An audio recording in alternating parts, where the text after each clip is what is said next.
Coming up, I'm going to reveal 12 questions that will allow you to figure out if you're happy at work. And then your remote job could cost you your total career in 10 years or less. And I'm going to coach you up. Let's go.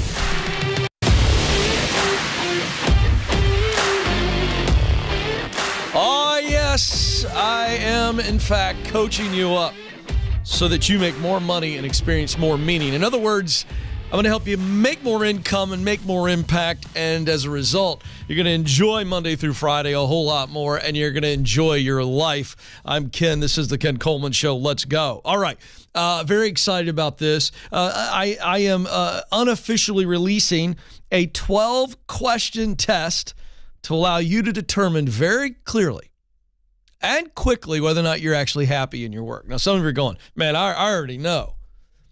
So I'm going to help you be able to clearly understand why you're not happy. So this is, I'm going to call this the developmental dozen because I love alliteration.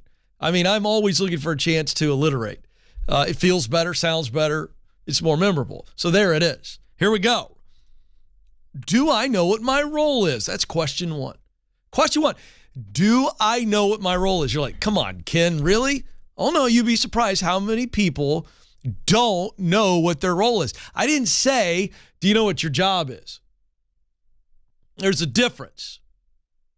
I don't mean your job title is what I'm talking about. I don't care what your title is. Titles are worthless. Always have been, always will be. Am I right, guys? We got some guys in the lobby shaking their head. Yeah, I mean, who cares what your title is? I want to know what your role is. In other words, I don't care if I like to use a sports analogy. I don't care if you're an inside linebacker. I love football, college football, so good. I watched so much football this weekend, Nathan. Okay, hey, let me tell you something. If you're an inside linebacker, that's your title. I want to know what your role is. So that means, we play a 3-4 or a 4-3. And so what is the inside linebacker's role on this team? That's the difference between knowing your role and knowing what your job title is. Number 2 question to measure your happiness at work. So, by the way, if you don't know what your role is, I can tell you right now, you ain't happy. Why? We as humans want to know where we stand. Number 2 question, do I know what results I am being measured on? In other words, do I know what my boss expects of me in this role? Again, some of you may think, well, this is pretty simple. That's if you work with a good leader in a good environment, but most people don't. Do you know what you're being measured on? Number 3, do I have the tools and support I need to deliver in my role, to deliver the results that are expected of me? Do I have the tools and support? So much frustration that drives people to leave companies is right here in this very question. Number 4, do I get recognized and rewarded for good performance? Do I get recognized and rewarded? In other words, does my leader see me, notice me, and communicate to me, hey, Ken, you're doing a good job. By the way, this needs to be done privately and publicly. Good leaders recognize their people on a regular basis. Privately, hey, you're doing a good job. We all need the attaboys and the attagirls. That's recognition. Recognizing them publicly in front of the team. That's huge. And then reward. By the way, reward leaders doesn't always mean a pay increase. We have so many close-minded, short-sighted, myopic leaders who think that, well, I can't give them a raise, so I can't reward them, so I'm not going to do anything. No, give them a half day off. Give them a day off. Send them away for a one-night getaway with their spouse. Go buy them a ticket to their favorite whatever. I mean, these aren't expensive rewards, but reward them. Number 5 question to determine whether or not you're happy at work. Do I have a healthy relationship with my leader? And I don't mean, what healthy is the key word here, folks. I don't mean like, well, we get along and we share niceties, but other than that, it's just my boss and that's all it is. No, I mean a healthy relationship where this leader is like a coach or a mentor to you. Number 6, am I really good at what I do? I mean, am I okay? Am I average? Or am I really good? I may be in a role where I'm just okay. I don't suck, but I'm not good. I can tell you right now, it will not take long for you to become very unhappy when you are in a role where you're not extremely proficient. That's just at our humanness. The reality that we don't like to just keep doing something in futility. Number 7, does the majority of what I do give me the juice or does it drain me? I'm a sports guy, so I love the analogy. You hear me talk about the juice all the time. Let me tell you something. If you're using what you do best, your talent, to do work you love, passion, to produce results that matter to you, mission, you got the juice, baby. You got the enthusiasm, man. You're excited to be at work. You're excited to be alive, and people can tell, man. You got the juice. Well, does the majority of your day motivate you and give you the juice, or does it drain you? Number 8.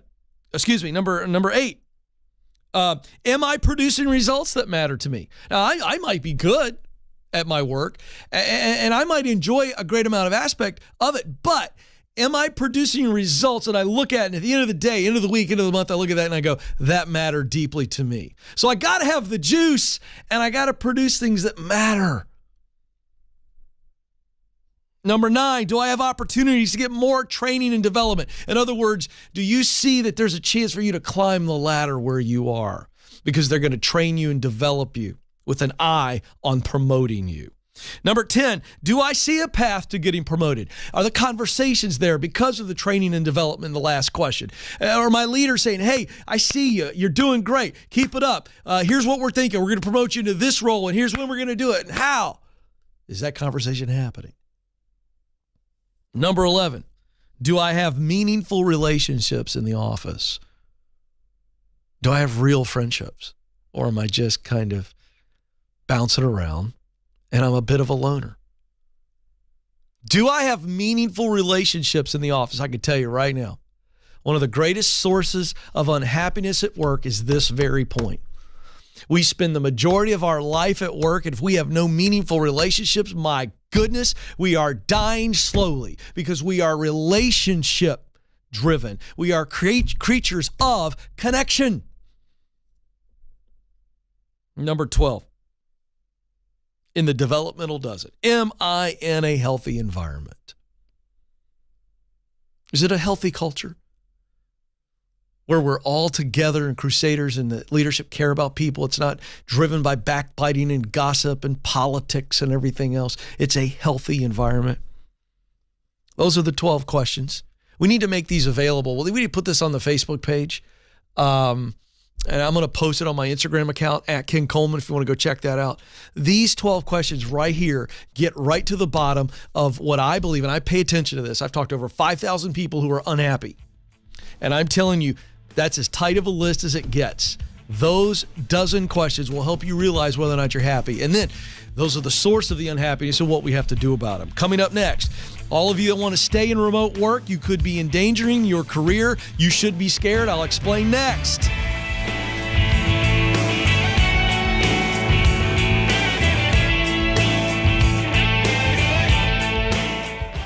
Did you know that just like a product, you have a personal brand? It's the image or impression others form about you based on your interactions. And whether we realize it or not, our personal brand impacts opportunities to grow in our careers. That's why our team created the Personal Brand Survey. It's free, and it will give you personal and professional feedback so you can own your strengths and uncover any blind spots holding you back. To get started, go to kencoleman.com/brand.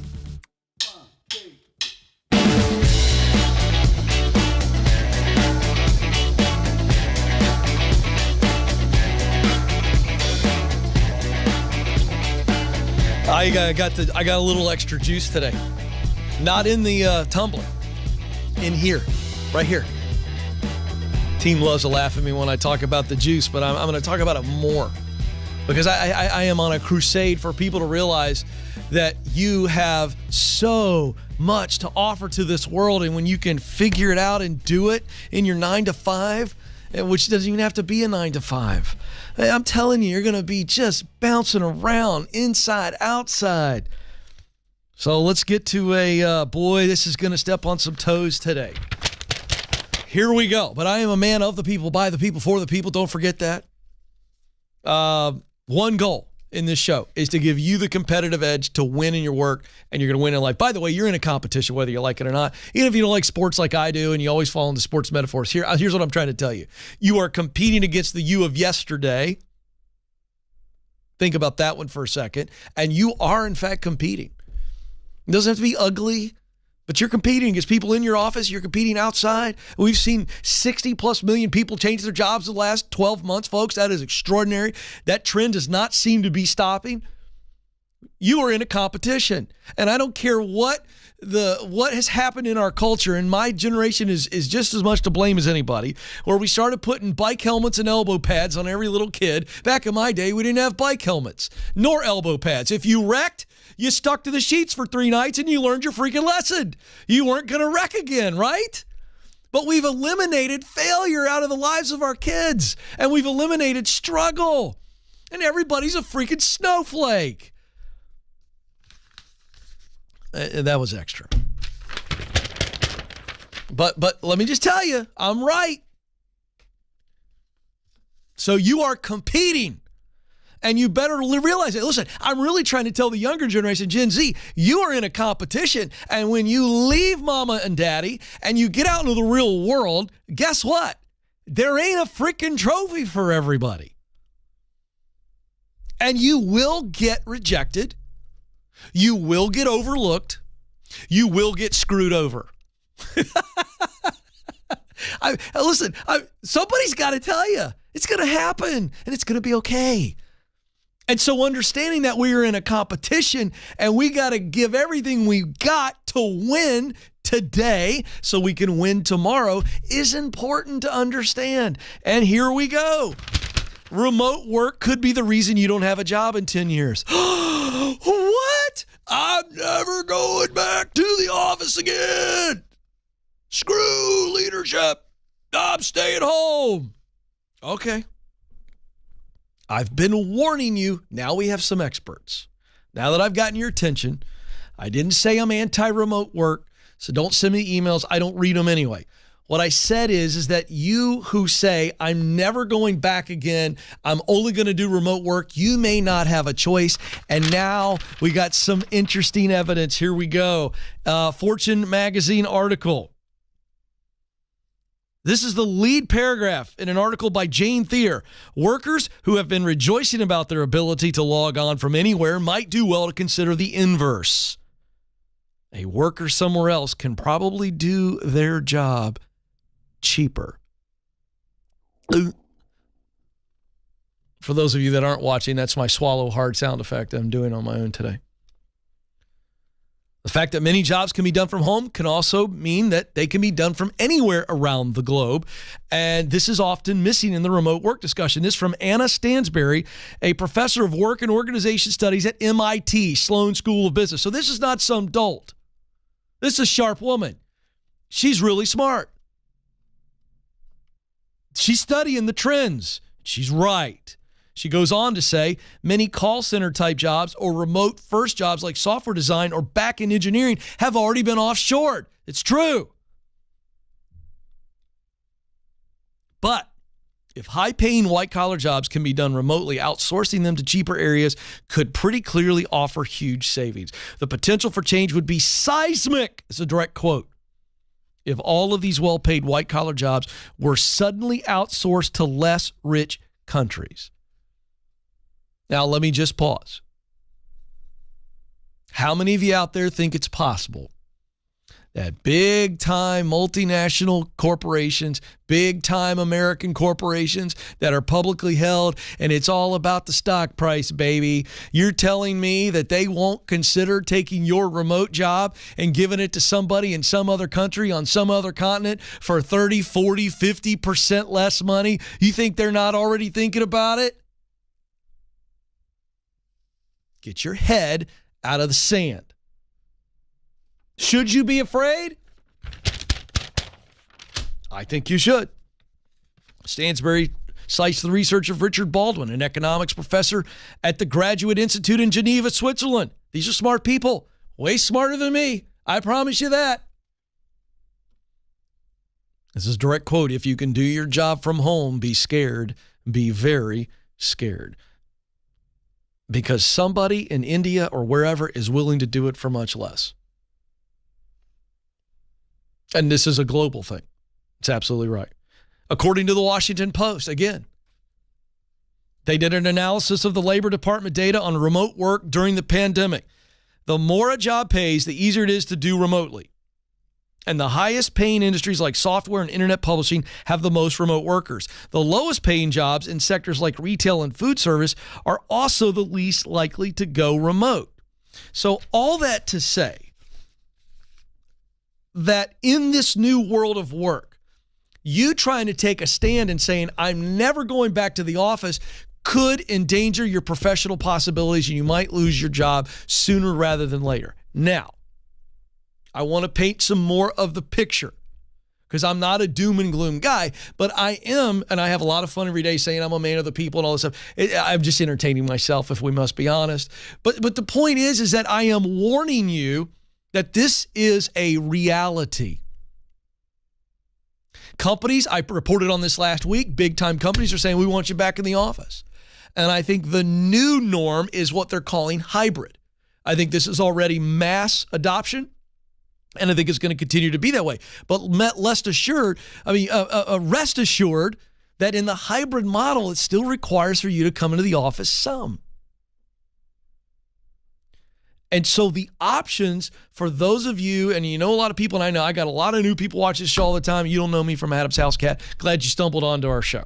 All right. But I'm warning you that you have to pay attention to what's shifting. Has remote work become a norm? Yes, but now the shift back, and I'm talking the biggest companies in America, okay?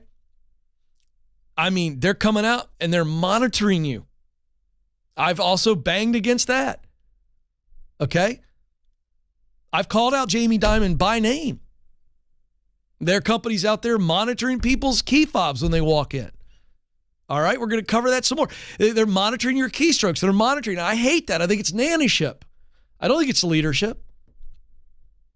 But what I'm trying to tell you is that we could see a massive shift, and I think that you got people studying this. I think it's probably already being discussed, and watch out. You got a lot of people who said, I'm not going back, I'm never going back, and they're making six figures, folks, good money, and they're going to get laid off.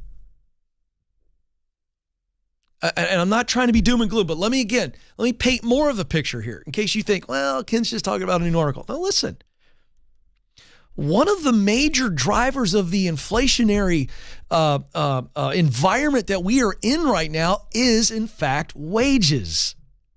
Hourly wages went up. You saw companies like Walmart and Target on the tail end of 2020 announce that they're going to raise their minimum wage $18, $20, $22 an hour. I got no problem with that. However, capitalism and basic economics says that when companies raise their costs, they raise their prices. You think, oh, I'm so proud of Walmart and Target. They raised everybody's wages. They're so good. Yeah, well, your loofah costs 30% more now to wash your back. When they're paying a kid $16, $18 an hour to serve you a burger combo, guess what? Your burger combo costs more. And inflation is driven by wages many, many times. It's not always supply demand. So here's my point. You think companies aren't going to try to cut costs after all this bump in salary? You're crazy. Be careful.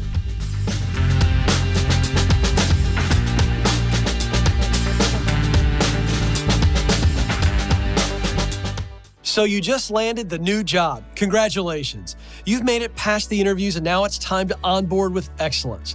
That's why I created How to Stand Out at Your New Job. This free checklist will help you succeed from day one and may even help you get promoted. These practical steps set you up to add value, help your team win, exceed your leaders' expectations, and ultimately set you up for a successful transition. To get started, just go to kencoleman.com/new.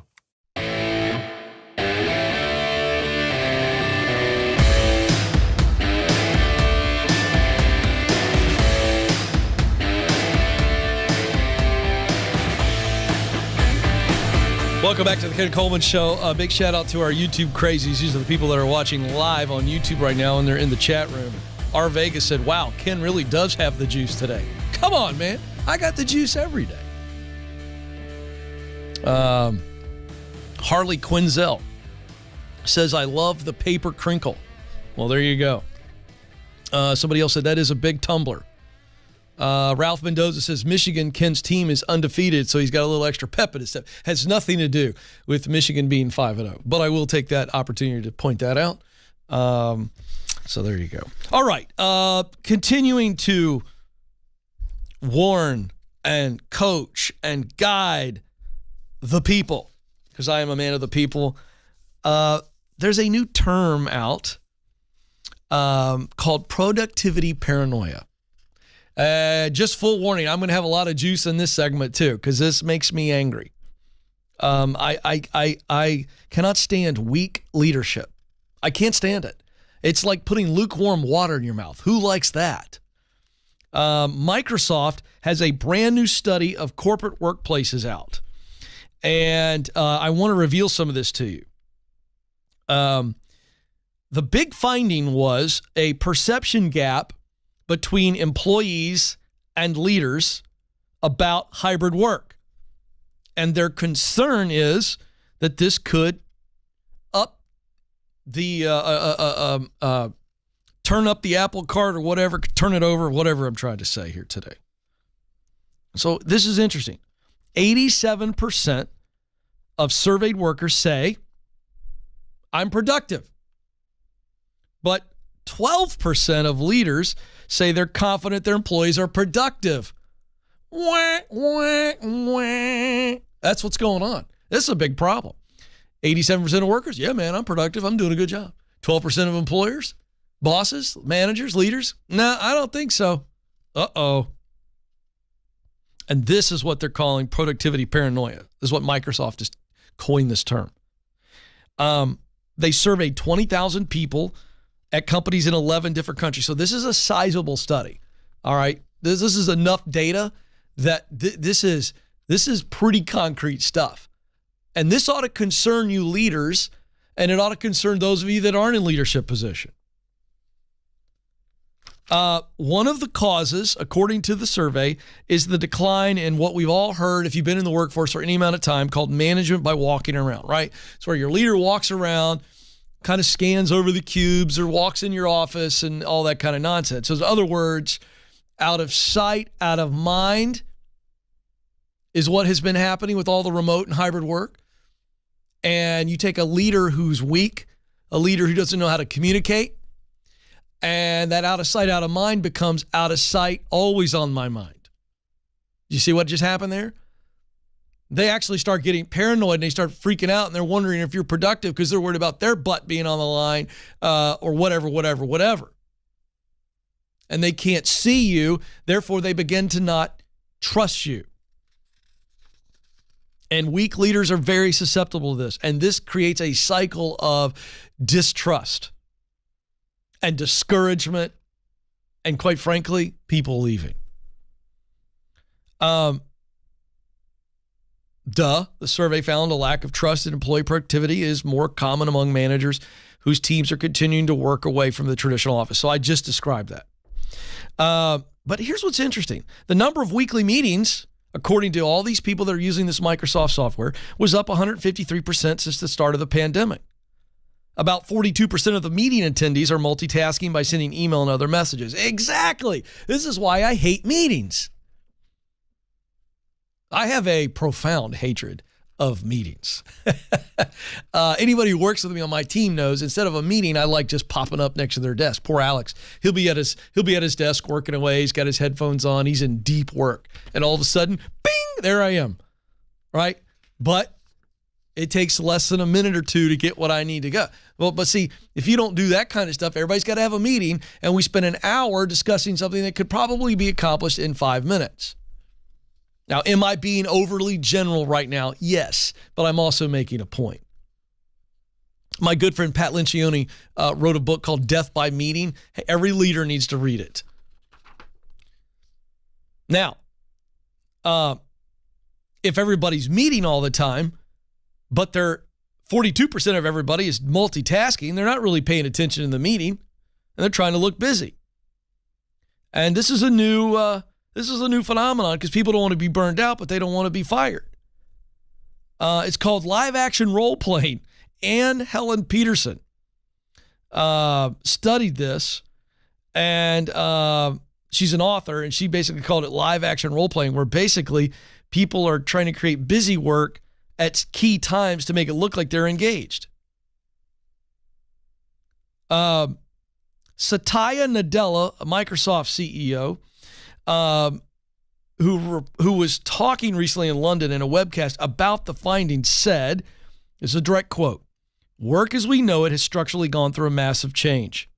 I think we have to reground ourselves in some sense on what the fundamental meaning of work is." And I think he's right. And so I'm going to add something to this. Okay? And this is for everybody, but primarily leaders. If you're watching and listening to this show, here's what you need to understand. We are going through a seismic shift in work. And if you want to lead effectively, you better change your focus to results versus rhythms. Oh my gosh, that's so good. I'm going to say it again and unpack it. Results versus rhythms. Here's what I mean. When you've got hybrid workers or remote workers, what happens is out of sight, out of mind. We've been discussing it. So a weak leader and the Jamie Dimons, of the world, they're like, well, we're gonna measure their keystrokes, and we're gonna spy in on their computer, and we're gonna track their fobs to see if they are where they say they are, and all this stuff. This is all about rhythms. How long are you on your computer? How long are you in the office? And it makes me feel better that maybe you're being productive, as opposed to focusing on results. If I'm focusing on results versus rhythms, now I've got a worker who's engaged, who's driving results because they're the results that they care deeply about, and I don't have to track them. Honestly, I just communicate with them, love them, and leave them alone. Let me say it again. That's brilliant leadership strategy. I communicate clearly what is expected of them. This is what you do, how you do it, and the results that we want, and when we want them. Duh. All right? Now I'm going to love them, encourage them, check in with them, make sure they have everything they need, and then I'm going to leave them alone. And by the way, the ultimate measurement is not how many hours they spend in the office or at home, or how many keystrokes, or how many freaking meetings they sat in, or any of that other garbage. What matters is, are they delivering the results the right way and at the right time? Sometimes I say something on this show, and I'm astounded at how freaking simple it is. I didn't say anything brilliant there. And yet, leaders aren't focusing on this. Leaders, what are the results? That means the right results and at the right time. Deliver those, please. I'm getting up above the argument of in the office, all remote, hybrid. I'm getting above that because that's what's important. And we figured that out first, leaders. And you as a worker, if you could get your leader to communicate that to you, now we can worry about remote, hybrid, full-time in the office. But it's like, that's what we got to figure out. And so we've got leaders that are all about productivity measurements and metrics, and I'm not against those. I'm not saying throw those out. What I'm saying is it's created this paranoid productivity. It's created this, what I call nannyship. When my wife and I, we have 3 kids, they're all teenagers now. When they were little, just like every other parent in this time period, we had monitors, right? And so we're sitting downstairs, and we got baby monitors on all 3 cribs or in the rooms. Nathan's square in the middle of that right now. I mean, Nathan is part-time CIA right now because he wants his kids to go to sleep. I get it. But if Nathan is treating his employees that way, whoa, we're way out of kilter here. So stop with the paranoia. It's not about rhythms. It's about delivering results, leaders. Come on. This is the Ken Coleman Show. You were created to fill a unique role through your work, but it can feel overwhelming to figure out what that is. That's why I created the Get Clear Career Assessment.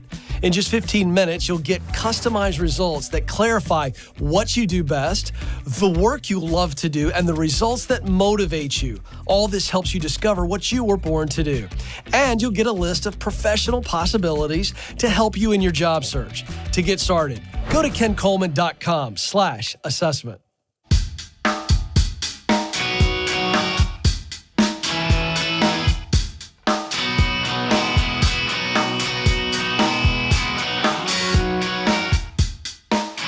Welcome back to the Ken Coleman Show. Thrilled that you are with us. I just realized that my giant pencil broke. I threw it in excitement last week. And so I've got the old school pencil sharpener here. And just get that suction there. Look at this. And I got to get this, Alex, before we can take our next call. I just can't go forward until, look at that. Hey, look at that. Can you zoom in on that, Nathan? I mean, this is, it's called My First Ticonderoga. Somebody on our team bought these for me as a joke, and I love them. It's like a Sharpie for a pencil. And by the way, this also doubles as a weapon. Look at this thing. You ever catch me in a dark alley here at Ramsey Solutions and come at me? I'm coming at you with this thing. Look at this guy. All right, there you go. Let's go to Wentzville, Missouri. Aiden is on the line. Aiden, you're on the Ken Coleman Show. Hey, Hello. Ken, how's it going? I'm living the dream, Aiden. What are you doing? Doing all right. Been better, been worse. All right. What's going on? How can I help? So I'm 19 and I live by myself and I take care of my little brother. Oh my gosh. What's going on? I'm trying to figure out what to do career-wise. I've been having troubles kind of holding a job. Okay. Well, let's pause for a second. I want to know how intense your situation is. How are you paying the bills if it's just you as a 19-year-old taking care of your little brother? How are we taking care of ourselves?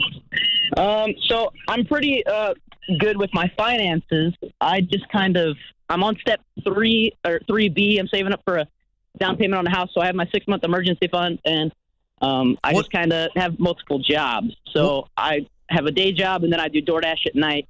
And what's your day job? So I was doing body work, but like collision repair, but I just lost my job last Tuesday, and What I've happened? been kind of trying to explore options. What happened? I'll be honest, I don't know. I felt like I was really trying, and I was making it there on time and everything, and my boss just said that he felt like I was stressing him out. So, okay. I'll be honest, I don't know much further than that. All right. Well, we need to learn something from that. You know what I mean? It doesn't mean that you actually did anything wrong. Could be a personality, style, and conflict. But I'm blown away by your situation. So here's the challenge.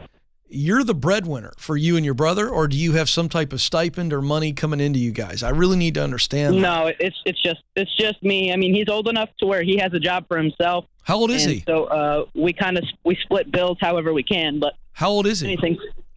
He's 17. Okay. So we've got a 19-year-old and a 17-year-old. So here's the deal. So I'm going to answer this from a process standpoint first and then try to dive in quickly. So first we got to get clear. This is stage 1 of the book From Paycheck to Purpose that I wrote. So we got to get clear on what you want to do long term. All right. So once we get clear on that, we go, okay, what does it take to get qualified to do that? Okay. And then stage 3 is what are the connections I need to make once I am qualified to get into that field? And so right now, you day jobbing it is what's going to be necessary to be able to fund any qualifications. So let me just ask a question here. What would you do? What would you try tomorrow if you knew you couldn't fail? Just try. I'm not saying commit to it. You're only 19. What would you try? So I guess there's a little bit more of information. So I really enjoy finances and stuff like that. And so I know that I'm really ahead financially compared to a lot of people my age. Yeah. I'm actually a Ramsey certified financial coach, but I've been trying to make sure my bills and stuff are paid, so I haven't been able to put a lot of time into that. Right. And then I've also thought about maybe doing something with real estate or maybe working at a bank as a teller or something. Okay, so here's what I want you to do. At 19, I want you to start, first of all, we got to get some income coming in the door, and I know you're a hustler, so I'm actually not worried about you. But I want you to hang out with some bankers. And I mean, like, will they go to lunch with you, have coffee with you to say, hey, I'm interested in maybe doing this. I want you to hang out with a real estate agent or two that are really killing it. Spend a day with them, shadow them. And then what you're going to learn is all the ins and the outs, like you were going to do a college term paper on them, and your heart is going to identify that, yes, I am interested in this, or I know I want to do it, or no, I'm not. And I'm going to give you a head start. I'm going to give you my best-selling book called The Proximity Principle, which says in order to do what Aiden wants to do, he's got to be around people that are doing it and in places where it is happening. Hold on the line. And let's give him the assessment, the Get Clear Career Assessment, and have him take it. And if we need to, let's schedule a call in the next couple of days. I want to have him back on where I can have some more time with him to help. I'm proud of you, Aiden. You're a rock star.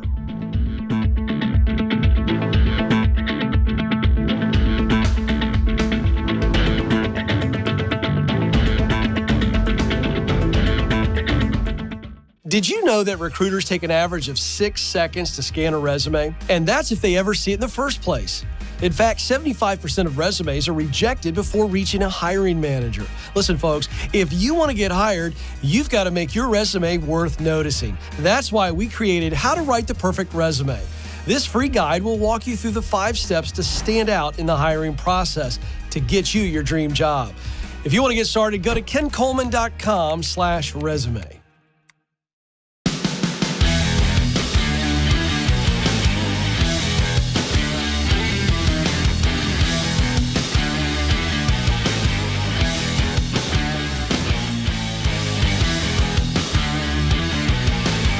All right, folks, welcome back to the Ken Coleman Show. I'm coaching you to have the competitive edge, to make the money you want and experience the meaning that you deserve in your work. Life is too short to just work for the weekend and drink your face off on Friday night. You were created to contribute. That means somebody out there needs you to show up and be the best version of you. Hey, if you're enjoying the show, we'd love for you to, no matter what the platform is, but certainly our podcast listeners, like, subscribe, share. If you feel like giving us a rating or a comment, we would love that as well. We're in a period of great growth, and thank you for digesting the program. Please share it wherever you feel worthy to do so. Christiana is up in Seattle, Washington. Christiana, you're on the Ken Coleman Show. Yes, sir. Hello. Hi. How can I help? So I called in the Ramsey show a few days ago and spoke to you and Mr. Ramsey. Oh, yeah. And essentially, my husband passed away in January of this year. And I have a 3-year-old and a 2-year-old. My 2-year-old son has autism, and I'm now living in California, trying to figure out how to support us and make a really good future for us. Yeah. I remember, and I remember asking you to call the show, so I'm glad you did. So let's get down to business. I sent you the Get Clear assessment, and I'm just curious to know what your results were, because I think that's going to give me a lot of opportunity to ideate with you. So what were your results? So the talents were organization, logic, and inspection. My passions were advocation, protection, and planning. Hold on and one second. Hold on. I couldn't keep up with you. What were the 3 passions, work you love? I told you it was efficiency. Yes, it was. Yes. Advocation, protection, and planning. Advocacy, protection, and planning. And can I take a guess what your missional result was? You can take a guess. I think it's efficiency. It is. It definitely is. Yes. Yeah. So, okay, good. Yeah, no. A big point there, too, was I love helping people, but I don't love working directly with people. I like to help them, but not have them know I'm helping them. Well, I'm not really surprised, because what you love is the advocating and the protecting and the planning. So that tells me that you're really process driven. If you don't like working with people, and I'm not surprised, because your missional result, meaning the results that fire her up, folks, is efficiency. So you're going to be more in the systems and processes type work, but it can still be for the good of others, but you want to be really involved in the details in the organization. Makes total sense. Does that sound right? When you hear me say it back to you, is that spot on? It is spot on. Yeah, great. I don't dislike people. I just don't work well with them. No. By the way, there's no wrong answer to this assessment. This is who you are. The creator of the universe made the sun, the moon, the stars, and Christiana. Yeah. So this is perfect. Now, let's go to what you do best. Organization, logic, and I can't read my writing. What was the third one? Inspection. So that's very detail-oriented. Like you see details, you see things that are wrong without even having to try. And so that's important. So we look at, all right, I'm all about systems and processes, but you care deeply. You love advocating, protecting, and planning. So I want you to just for a moment, I want you to suspend your logic and your thinking. I want you to answer from your heart, meaning don't edit your answers. You good with that? Sure. All right, great. I want you to just think and describe top of mind. When I ask you this, what is your answer? Who are the people that you would most want to advocate and protect? Advocate for and protect? Oh, I know that right away. Victims of domestic violence. That was my situation, and the people who helped me saved my life, and I want to give back to that. So you were a victim of domestic violence with your husband that passed away? Yes. Mm-hmm. Oh my gosh. Yeah, I left him in order to essentially save my life and my children's lives, and he passed away after I'd left. So okay. But wow. Those people are so amazing. Yeah, that's awesome. So victims of domestic abuse. So that's women, children. I mean, that's a broad group, and there's something very deeply personal for you now. So we know who the people are that we want to help, and the problem that we want to solve, which is they aren't safe, and we want to get them safe, right? Right. Okay. And now we need to think of the solution to that problem. So what are the solutions? So we think of products or services, and this is going to be in the services. Okay, this is going to help us find jobs immediately. So who is providing services to people who are victims of domestic violence? You've got the government, you've got the private sector, whether it be nonprofit or for-profit. So you tracking with me still? Yes. Excellent. And Seattle, Washington area is a major metropolitan area. There are presumably several organizations in government or in the private sector that are providing services to people who are suffering from domestic abuse. Is that still true? That is absolutely true. Absolutely true. Now, so we're going to go look at those organizations, and you can find those within 3 minutes.